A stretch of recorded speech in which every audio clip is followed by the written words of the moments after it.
Hello friends, आज हम बात करेंगे एलआईसी के जीवन लक्ष्य प्लान के बारे में। दोस्तों, यह एक बाजार में बिकने वाली बहुत ही बेहतरीन पॉलिसी है। इस प्लान को आप कन्यादान पॉलिसी के नाम से भी जानते हैं। दोस्तों, आपने बिल्कुल सही सुना कि यह एक कन्यादान पॉलिसी भी है, जिसकी चर्चा मार्केट में बहुत ज़्यादा होती है कि ये कैसी पॉलिसी है। लेकिन यह कन्यादान पॉलिसी नहीं है, लेकिन इसका एक कंसेप्ट है कि यह बच्चों की शिक्षा के लिए एक बहुत ही बेहतरीन योजना है। तो दोस्तों, एलआईसी ऑफ इंडिया ने इस प्लान को 1 फरवरी 2020 से लागू किया था और यह एक हाई रिस्क पॉलिसी है। मतलब इसे हम कह लेंगे कि यह फैमिली प्रोटेक्शन प्लान है। इस पॉलिसी में सेविंग भी की जाती है और हाई रिस्क के रूप में फैमिली को प्रोटेक्शन भी दिया जाता है। इस प्लान की खासियत यह है कि यह पॉलिसी यदि कोई अपने नाम पर लेता है और उसको पॉलिसी के बीच में उसकी डेथ हो जाती है तो उसकी फैमिली को फाइनेंशियल दिक्कत नहीं आती है। तो दोस्तों, यह एक बहुत ही बेहतरीन पॉलिसी है। इसके बारे में हम आगे विस्तार से जानने की कोशिश करेंगे। तो देखते हैं इसके आगे क्या क्या फ़ायदे हैं। तो आगे जानने की कोशिश करते हैं इसमें क्या क्या बेनिफिट हैं। तो जैसे कि हमने कहा कि पॉलिसी के अंत में आपको सम एश्योर्ड दिया जाता है और साथ में पूरे साल का, जितने साल के लिए पॉलिसी ली गई है, उसका बोनस दिया जाता है। और इन केस इस पॉलिसी में किसी की डेथ हो जाती है तो 10% of sum assured every year till maturity दिया जाता है। उसके बाद अगेन सम अश्योर्ड दिया जाता है और बोनस मैच्योरिटी के रूप में अंत में दिया जाता है। अब जानने की कोशिश करते हैं इस प्लान के की फीचर्स के बारे में। तो दोस्तों, की फीचर्स के बारे में जैसा मैंने पहले कहा है कि इस प्लान में जो है, एक तो एनुअल इनकम है। यदि किसी व्यक्ति की डेथ हो जाती है तो उसका 10% हर साल फैमिली को टिल मैच्योरिटी तक दिया जाता है। तो ये तो हो गया एनुअल इनकम। और वह सम अश्योर्ड का 10% दिया जाता है। यदि 5 लाख का सम अश्योर्ड है तो 10% मतलब 50,000 रुपये हर साल पूरी पॉलिसी टर्म तक दी जाएगा, जब तक पॉलिसी कंप्लीट नहीं हो जाती। दूसरा दूसरा हम जानने की कोशिश करते हैं।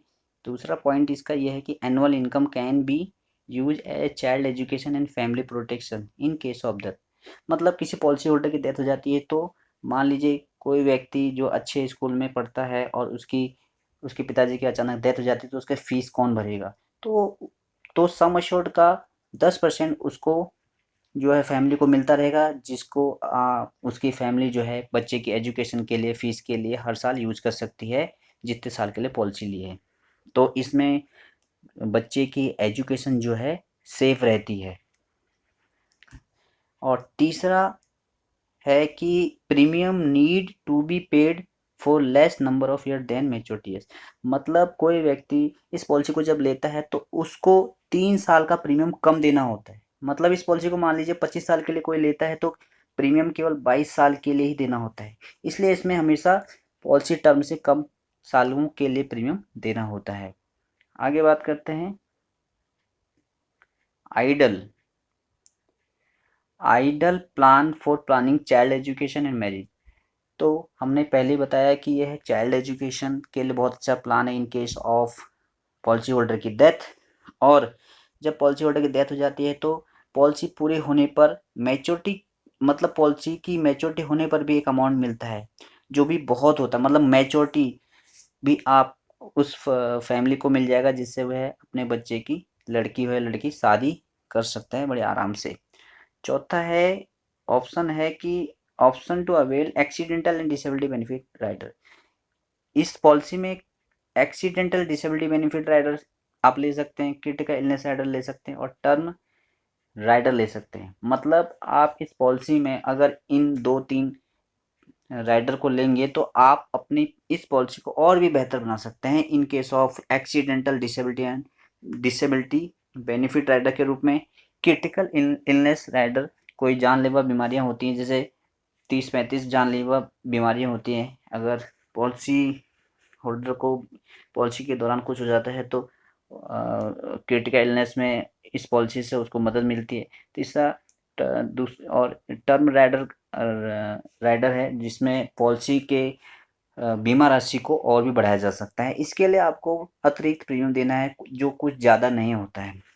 और आगे है सेटलमेंट ऑप्शन अवेलेबल। इसमें सेटलमेंट ऑप्शन अवेलेबल भी है।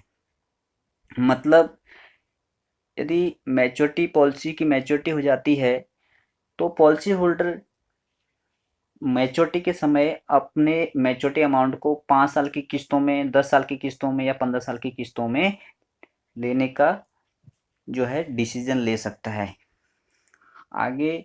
और इसी प्रकार डेथ होने पर भी जो लास्ट में मैच्योरिटी मिलती है उसको भी 5, 10 और 15 साल की किस्तों में ले सकता है, जो भी उसका नॉमिनी होगा। आगे इस पॉलिसी में अंडर सेक्शन 80C, इस पॉलिसी में जो भी प्रीमियम आप हर साल देंगे उसमें अंडर सेक्शन 80C आपको टैक्स बेनिफिट मिलेगा, तो इससे आप टैक्स भी बचा सकते हैं। और अंत में पॉलिसी की मैच्योरिटी होने पर अंडर सेक्शन 1010D में जो भी वैल्यू मैच्योरिटी के रूप में मिलेगा या जो भी डेथ बेनिफिट के रूप में मिलेगा वह भी अंडर सेक्शन 1010D में टैक्स फ्री होगा। दोस्तों अब बात करते हैं हम इस प्लान के पैरामीटर्स की यानी एलिजिबिलिटी की, मतलब इस पॉलिसी को लेने के लिए क्या क्या शर्तें रखी गई हैं। तो सबसे पहले बात करते हैं एज ऑफ एंट्री। तो दोस्तों इस पॉलिसी को लेने के लिए किसी भी व्यक्ति की मिनिमम एज या मैक्सिमम एज 18 साल से 50 साल के बीच होनी चाहिए। यदि कोई व्यक्ति 18 साल से कम का है तो वह इस पॉलिसी को नहीं ले सकता है, और यदि किसी व्यक्ति की एज 50 साल से ऊपर है तो भी वह इस पॉलिसी को नहीं ले सकता है। आगे बात करते हैं प्रीमियम पेइंग मोड, मतलब इस पॉलिसी को आप लेने के बाद ईयरली पेमेंट कर सकते हैं, इस पॉलिसी की हाफ ईयरली पेमेंट कर सकते हैं, क्वार्टरली कर सकते हैं और मंथली कर सकते हैं। तो यह आपको मोड दिए जाते हैं। आगे बात करते हैं इस पॉलिसी को कितने साल के लिए लिया जा सकता है यानी पॉलिसी टर्म। तो दोस्तों इस पॉलिसी को आप मिनिमम 13 साल के लिए ले सकते हैं और मैक्सिमम 25 साल के लिए ले सकते हैं। यह आपकी सुविधा अनुसार है, आपको 13 साल से 25 साल के बीच में जो भी अवधि चाहिए वह आप ले सकते हैं।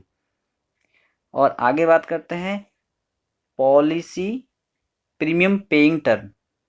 दोस्तों अब बात करते हैं प्रीमियम पेइंग टर्म की। तो दोस्तों जैसे मैंने पहले ही कहा था कि इस पॉलिसी में आपको जो भी आप टर्म लेंगे उसमें 3 साल आपको प्रीमियम कम देना होगा।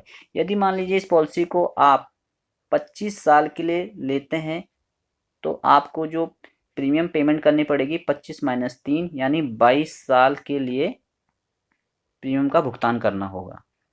आगे बात करते हैं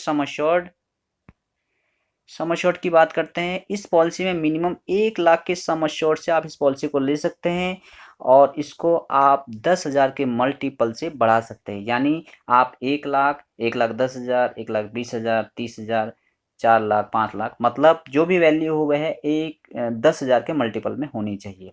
आगे बात करते हैं प्रीमियम मोड रिबेट की। दोस्तों हर किसी पॉलिसी में, चाहे एलआईसी की कोई भी पॉलिसी हो, उसमें 2 प्रकार के जो है रिबेट दिए जाते हैं। पहला रिबेट होता है मोड रिबेट। यदि आप इस पॉलिसी को ईयरली मोड में लेते हैं तो आपको प्रीमियम में 2% का प्रीमियम कम पड़ता है, और अगर हाफ ईयरली लेते हैं तो आपको 1% का प्रीमियम कम होता है। और यदि आप इस पॉलिसी को क्वार्टरली और मंथली मोड में लेते हैं तो आपको किसी भी प्रकार का प्रीमियम में छूट नहीं दी जाती है। आगे बात करते हैं दूसरे रिबेट की। तो दोस्तों दूसरी रिबेट है हाई सम एश्योर्ड रिबेट। ये है हाई सम एश्योर्ड रिबेट, मतलब आप कितने सम एश्योर्ड की पॉलिसी ले रहे हैं। तो दोस्तों इसमें यदि आप 2 लाख तक का सम एश्योर्ड की पॉलिसी लेते हैं तो आपको किसी भी प्रकार का रिबेट नहीं दिया जाता है, और यदि आप 2 से 4,90,000 के सम एश्योर्ड की पॉलिसी लेते हैं तो प्रीमियम में आपको 2% कम देना होता है। इसी प्रकार यदि आप 5 लाख या इससे ऊपर के सम एश्योर्ड की पॉलिसी लेते हैं तो आपको 3% प्रीमियम में कमी होती है, मतलब आपको कम प्रीमियम देना होता है। दोस्तों लिक्विडिटी की बात करते हैं, इसमें लिक्विडिटी भी है। यदि आप पॉलिसी के दौरान आपको कुछ पैसे की ज़रूरत होती है तो इस पॉलिसी के 2 साल का प्रीमियम भरने के बाद आप इस पर लोन भी ले सकते हैं। 2 साल का प्रीमियम कंप्लीट भरना चाहिए और 3 साल कंप्लीट हो जाने चाहिए, तो आप इस पर लोन भी ले सकते हैं। और यदि आप किसी कारणवश इस पॉलिसी को कैंसिल करना चाहते हैं या सरेंडर करना चाहते हैं तो आप इस पॉलिसी का 2 साल का प्रीमियम कंप्लीट भरने के बाद इस पॉलिसी को सरेंडर भी कर सकते हैं। लेकिन आप एलआईसी की किसी भी पॉलिसी को अगर सरेंडर करते हैं तो आपको फाइनेंशियल नुकसान होता है। तो मैं आपको रिकमेंड नहीं करता तो कि लेने के बाद आप पॉलिसी को सरेंडर करें। आगे बात करते हैं रिवाइवल की। दोस्तों कभी कभी क्या होता है कि पॉलिसी बीच में रुक जाती है या प्रीमियम देना भूल जाते हैं और काफ़ी टाइम निकल जाता है तो पॉलिसी लाइफ कंडीशन में आ जाती है। तो कुछ व्यक्ति उसको दोबारा चालू कराना चाहते हैं, तो उस पॉलिसी को आप जब से आपने प्रीमियम भरना बंद किया है 5 साल के अंदर उस पॉलिसी को दोबारा कुछ दस्तावेजों वेजों के साथ उसको चालू किया जा सकता है। दोस्तों अब बात करते हैं इस प्लान के बेनिफिट की। तो सबसे पहले हम बात करते हैं मैच्योरिटी बेनिफिट की। मैच्योरिटी बेनिफिट का मतलब जब ये पॉलिसी कंप्लीट हो जाएगी तो उस टाइम पॉलिसी धारक को क्या दिया जाएगा। तो दोस्तों सबसे पहले जब जितने साल की पॉलिसी ली गई है अगर वो कंप्लीट हो जाती है तो पॉलिसी होल्डर को मैच्योरिटी के समय एक तो जितने सम एश्योर्ड की पॉलिसी ली है वो मिलता है और साथ में सिंपल रिवर्सनी बोनस मिलता है और उसके साथ फाइनल एडिशनल बोनस भी मिलता है। तो जैसे हम एक एग्जांपल लेते हैं, यदि कोई व्यक्ति 5 लाख का पॉलिसी लेता है तो एक तो उसे ये मिलेगा 5 लाख रुपये, जितने साल के मान लेते 5 लाख 25 साल की पॉलिसी ली है। दूसरा उसको कुछ बोनस मिलेगा, तो बोनस भी हो गया आपका 5 लाख रुपए मिलेगा कम से कम 25 साल का। और साथ में उसको मिलेगा लॉयल्टी एडिशन, तो लॉयल्टी एडिशन भी हो जाता है मान लीजिए 3 लाख का। तो टोटल उसे अगर 25 साल की पॉलिसी है 5 लाख का लेता है तो कम से कम उसको जो है 13 लाख रुपए मैच्योरिटी के रूप में मिलेगा। आगे बात करते हैं डेथ बेनिफिट। दोस्तों कोई व्यक्ति अगर इस पॉलिसी को लेता है और उसकी अचानक बीच में पॉलिसी के दौरान डेथ हो जाती है तो उसकी फैमिली को अब क्या फ़ायदा होता है। तो दोस्तों मान लीजिए 5 लाख का पॉलिसी लिया हुआ है, किसी व्यक्ति ने 5 लाख का पॉलिसी लिया हुआ है, तो मान लीजिए उसकी 10 साल बाद डेथ हो जाती है तो 5 लाख का 10%, 5 लाख का 10% होता है 50,000। तो उसके व्यक्ति को 10 साल बाद उसकी डेथ हो जाती है तो उसके फैमिली को 50,000 रुपये 50,000 रुपये हर साल मिलते रहेंगे अगले 15 सालों तक, क्योंकि पॉलिसी 25 सालों के लिए ली थी, 10 साल बाद डेथ हुई तो 11वें साल से लेकर 25वें साल तक उसके फैमिली को हर साल एक तो मिलेंगे 50,000 रुपये। दूसरा उसका जो प्रीमियम है वो नहीं देना है, जीरो। मतलब कोई भी प्रीमियम फैमिली द्वारा एलआईसी को नहीं देना, वो एलआईसी भरती है या मान लीजिए एलआईसी माफ़ कर देती है। और उसके बाद जब पॉलिसी कंप्लीट हो जाएगी 25 साल पूरे हो जाएंगे तो उसके फैमिली को एक और राशि दी जाएगी मैच्योरिटी और जो होगा 13 लाख के करीब। 13 लाख रुपए फैमिली को अंत में भी दिए जाएंगे, यानी 25 साल कंप्लीट होने पर। तो दोस्तों डेथ केस में यह पॉलिसी इस तरीके से काम करती है। अब बात करते हैं इस प्लान के मैच्योरिटी डिटेल्स की। दोस्तों जैसा कि मिस्टर सुरेश ने यह पॉलिसी ली थी 30 साल की एज में, तो 21 साल के लिए पॉलिसी ली है तो 21 साल बाद उसके हो जाएंगे 51 साल, और 2020 में लिए है तो 2041 का साल आ जाएगा। तो टोटल 18 साल में मिस्टर सुरेश ने जमा किए 9,57,329 रुपये और 21 साल बाद उसको मिलेंगे मैच्योरिटी के रूप में 21,29,000 रुपये। आगे हम आपको टेबल द्वारा बताने की कोशिश करते हैं। तो मिस्टर सुरेश ने इस पॉलिसी को लिया है जिसमें पहले साल जो है 54,289 रुपये जमा कर रहे हैं, अगले साल से वह 53,120 रुपये जमा कर रहे हैं। ये आगे सेम ही चलता रहेगा, जीएसटी चेंज हो तो पहले साल का जो कवर है वो 10 लाख रुपये है, तो और एक्सीडेंटल जो है 20 लाख है। तो यह कवर जो है हर साल जो है बढ़ता रहता है, जैसा कि आप देख पा रहे हैं यह कवर बढ़ता ही चला जा रहा है। और हमने देखा कि हमने एग्जांपल लिया था कि 39 की एज में जो है मिस्टर सुरेश की डेथ हो गई, तो प्रीमियम तो हो जाएगा ये बंद और 1 लाख रुपए हर साल मिलेंगे जब तक मैच्योरिटी नहीं आ जाती, और लास्ट में जब कंप्लीट हो जाएगी पॉलिसी तो मिस्टर सुरेश के फैमिली को यानी जो भी नॉमिनी होगा उनको मिलेंगे 21,29,000 रुपये, जिसके लिए आगे कोई प्रीमियम नहीं भरना है। आगे बात करते हैं इसके कुछ अदर इन्फॉर्मेशन की। तो रिवाइवल का हमने बता ही दिया था कि रिवाइवल जो है 5 साल के अंदर आप कर सकते हैं। लोन फैसिलिटी है, 2 साल का प्रीमियम भरने के बाद तीसरा साल लगता है तो आप इस पॉलिसी पर लोन भी ले सकते हैं। आगे इसमें राइडर फैसिलिटी है, राइडर के बारे में बताया था कि एक्सीडेंटल डेथ बेनिफिट राइडर ले सकते हैं आप। क्रिटिकल इलनेस राइडर ले सकते हैं और टर्म एश्योर्ड राइडर ले सकते हैं, जो जिसके लिए थोड़ा सा प्रीमियम देना होता है। सुसाइड क्लॉज की बात कर लेते हैं, यदि कोई व्यक्ति 1 साल के अंदर सुसाइड कर लेता है तो उसके फैमिली को जो भी प्रीमियम भरा है जिसमें जीएसटी और अदर राइडर का प्रीमियम है उसको छोड़ के टोटल जमा का 80% ही इसके नॉमिनी को दिया जाता है। यानी कोई भी रिस्क कवर इस टाइम नहीं मिलता यदि कोई 1 साल के अंदर सुसाइड करता है।